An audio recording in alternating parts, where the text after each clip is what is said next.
κομμάτι της ζωής μας, κομμάτι της ομάδας μας, δεν πρόκειται ποτέ να ξεχαστεί, μακάρι να το ξαναδούμε μια μέρα να το Θα τον φέρετε πίσω. Ποτέ μη λες ποτέ.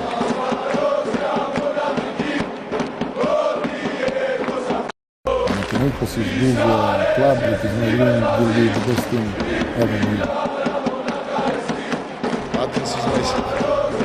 Use the word my big brother.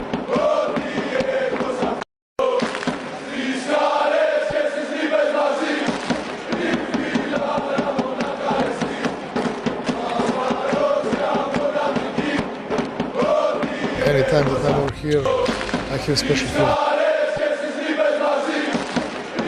All the incredible nice memories.